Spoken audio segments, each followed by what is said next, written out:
नमस्कार, आप देख रहे हैं द बिहार टॉप में हूं आदेशपुरी। हमारे साथ हैं पटना यूनिवर्सिटी के प्रोफेसर हैं अखिलेश सर हैं। और बता दें आपको कि पूर्व में ये डीएसपी रहे हैं, 9वां रैंक लाए थे 53 से 55 सिविल सर्विसेज एग्जाम जो कि बीपीएससी के द्वारा लिया गया था।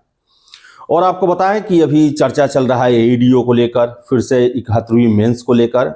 इसलिए चर्चा चल रहा कि एईडीओ का एग्जाम एक्सटेंड हो गया, मार्च अप्रैल में होने की संभावना है। फिर से 71वीं को लेकर भी बता दें, मार्च अप्रैल में उसकी भी होने की संभावना है। तो ऐसे में अब आपको चयन करना पड़ेगा कि कौन से एग्जाम के लिए आपको फोकस करना है। और इसके साथ ही साथ बहुत सारे आरोप प्रत्यारोप लग रहे हैं, खासकर जो है 70वीं मेंस रिजल्ट आने के बाद कॉपी को लेकर, तो उनको लेकर भी बात करेंगे। सर ने बहुत सारे छात्रों की कॉपी को भी देखा है। सबसे पहले सर, एईडीओ एग्जाम आपने कहा था कि मेरा गट फीलिंग कहता है कि एग्जाम का डेट बढ़ेगा, बढ़ गया। धन्यवाद आदिश जी। सबसे पहली बात तो कि हम लोग बहुत पहले बात किए थे एग्जाम के डेट को लेकर के। जो टेंटेटिव डेट 1 जनवरी में दिया गया था, खास करके 14-15 जनवरी के आसपास, तो सबों को पता है कि उत्तरी भारत में और बिहार जैसे क्षेत्रों में मैदानी इलाका है, यहाँ काफी ठंड रहती है। और ऐसे ठंड में लाखों लाख बच्चों को मतलब मूवमेंट करना पूरे बिहार के अंदर में मुश्किल था। प्रशासनिक तैयारी भी करना थोड़ा दिक्कत का बात था, और उस समय में एग्जाम कंडक्ट करना इतना आसान नहीं होता है। तो इस अंदाज से हम लोग वो सोच पा रहे थे कि एग्जाम का डेट बढ़ेगा, तो एग्जाम का डेट बढ़ाया गया।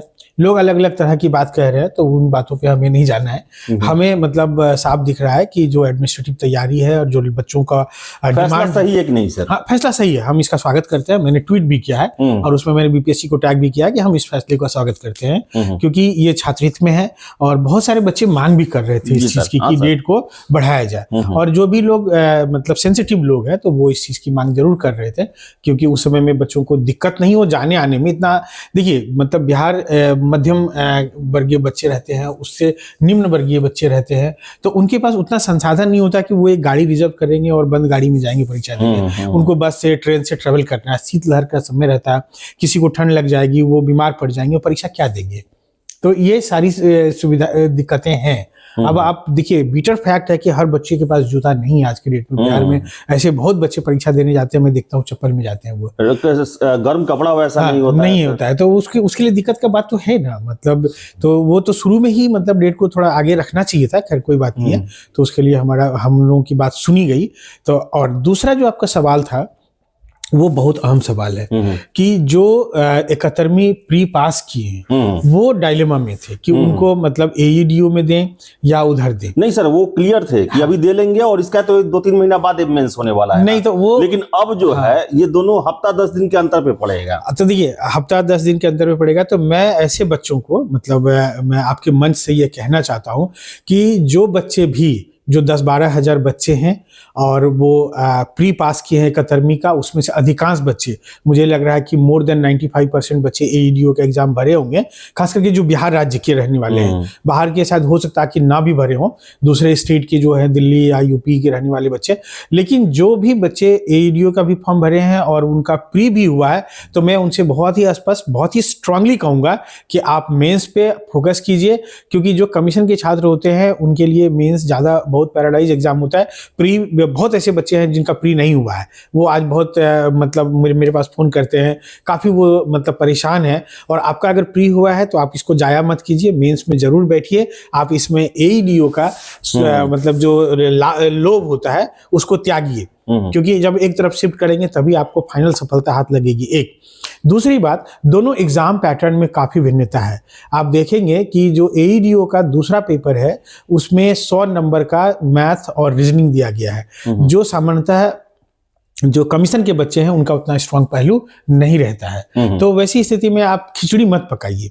यहाँ पे एक तो मतलब जो हमारे मेंटर्स हैं, जो हमारा सोसाइटी है, सब मिल करके खिचड़ी पका दिया। एक ही बच्चा सिपाही का भी परीक्षा देता है, वही बच्चा यूपीएससी भी फॉर्म भर देता है। केवल फॉर्म भरने से नहीं होगा, आप अपने आप को मतलब एग्जाम का जो पैटर्न है, हर का पैटर्न अपना अलग अलग है थोड़ा। सबको मिक्स मत कीजिए। यही वजह है, देखिए मेंस में यहाँ बच्चों को इतना दिक्कत क्यों हो रहा है। मेंस की कॉपियां देखेंगे तो आपको मतलब हाँ सर, एक ये है सर, मेंस की बहुत सारे लड़के मेंस की कॉपी दिखा रहे हैं कि देखिए ये क्या लिखा, ये पास कर गया, हम इतना अच्छा लिखे नहीं पास किए। अब देखिए मैं आपको इस बात में कहूँ, मुझे थोड़ा सा मतलब इस बात को कहने में बड़ा मतलब दुख हो रहा है कि बहुत बच्चे कह रहे हैं कि सर मुझे 470 नंबर आना था। मैं ये नहीं समझ पा रहा हूँ कि वो ये बोल कैसे रहे हैं कि 470 नंबर उसको आना था। कौन दे रहे हैं नंबर, ये बताइए। क्या वो कमीशन की कॉपी जांचते हैं? कमीशन का कॉपी जांचने वाले जो शिक्षक होते हैं उनका अलग एक माइंडसेट होता है, उनका अलग एक टेम्परामेंट होता है। जो कोचिंग में पढ़ाते हैं, जो आपका मतलब जहां भी आप टेस्ट सीरीज दे रहे हैं, तो वो जानिए कि उसमें से 95% मोर देन 95% कॉपी वही जांच रहा है जो प्रीवी पास नहीं किया है।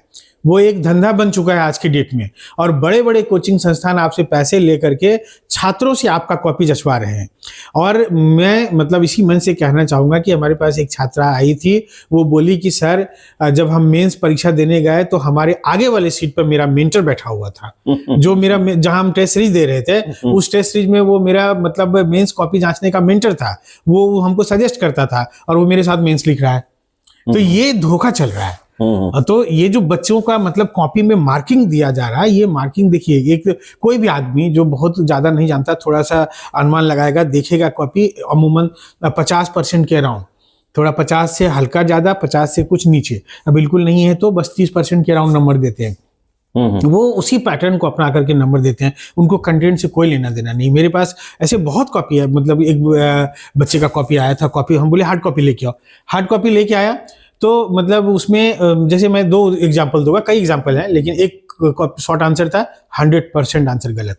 क्वेश्चन कुछ पूछ रहा है, वो कुछ लिख रहा है बच्चा। तब मैंने उनको बताया कि आप 5 बार क्वेश्चन को पढ़िए और 5 बार अपने आंसर को पढ़िए। तब आपने खुद बोला कि सर ये तो बिल्कुल क्वेश्चन के डिमांड के अनुरूप नहीं है, क्वेश्चन में कुछ पूछा जा रहा है, मैंने कुछ और बात लिखी है।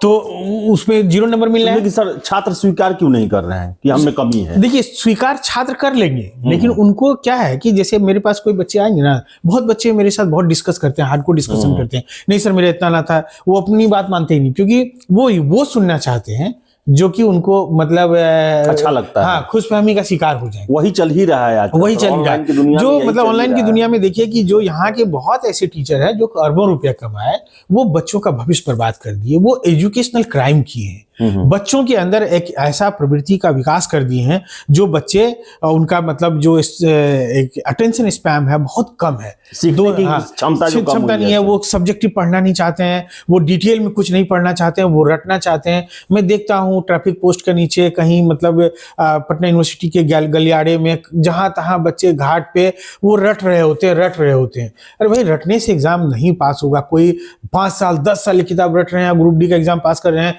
उसी का एग्जाम्पल लेके सबको उसका पीछे लगे रहते हैं। तो मैं कहता हूं कि उस मानसिकता से बाहर आइए, आप टेक्स्ट बुक का अध्ययन शुरू कीजिए।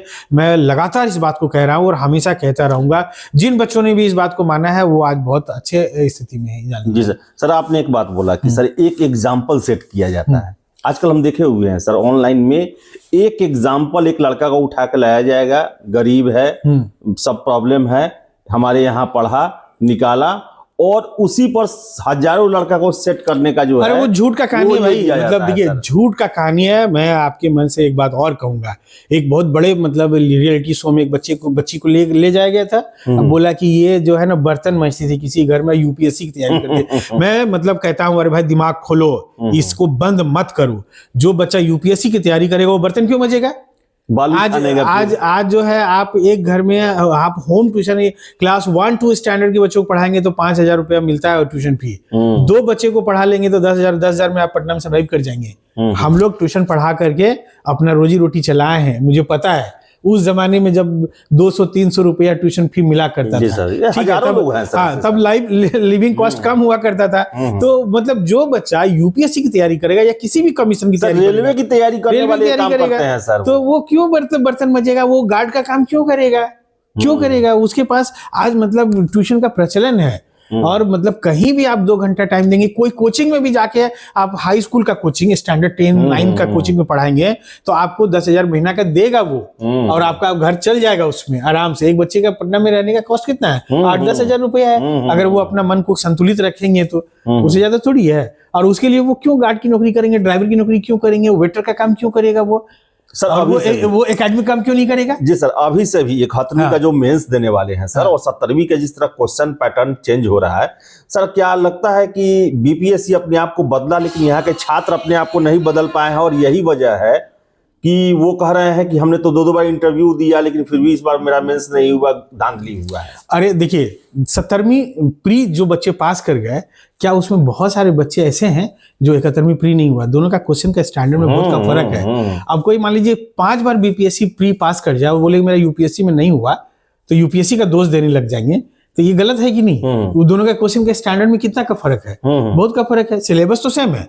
कंटेंट भी सेम है, वही किताब वो भी पढ़ रहे हैं, लेकिन क्वेश्चन का जो डिजाइन है वो बहुत फर्क है। आप 17वीं मेंस का, मैं मतलब शुरू से कह रहा था कि मतलब 17वीं मेंस का जो सवाल आया था, सतर्क हो जाइए, 71वीं प्री उसी पैटर्न पे जाने वाला है, 69-68 का पैटर्न पे। तो बच्चे तो मतलब यहाँ क्या है, पॉपुलर जो वही सुनना पसंद करते हैं जो उनको मतलब आसान लगे। और हम लोग जो बात कहते हैं, हम लोग कहेंगे एनसीईआरटी पढ़ो, टेक्स्ट बुक पढ़ो, आप रोज पेपर का एडिटोरियल पढ़ो, योजना कुरुक्षेत्र पढ़ो, तो उनको भारी लगता है वो। उनको मतलब अब ये बताइए, एक बहुत चिंताजनक विषय है, यहाँ बच्चों को मैं देखता हूँ कि वो एप्लीकेशन पे करंट अफेयर पढ़ते हैं। जहर है, सुसाइडल है ये, जान लीजिए।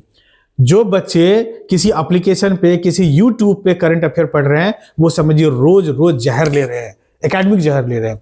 जो आप मान लीजिए, जब हम लोग कोई एक आर्टिकल पढ़ते हैं पूरा, तो उसके साथ बहुत सारा चीज पढ़ते हैं। तो मतलब कोई भी आदमी, मैं ही अगर कोई एक डील, मान लिया ऐसे अरावली का इशू अभी बहुत है, उसको डील करूंगा तो मैं ऑब्जेक्टिव डील करूंगा कि अरावली का ये लोकेशन है, इसका ये ज्योग्राफिकल वैल्यू है, ये इसमें मतलब वैल्यूएबल माइंस है, इसका ये इकोलॉजिकल इंपैक्ट है, ये ऑब्जेक्टिव बात बताएंगे।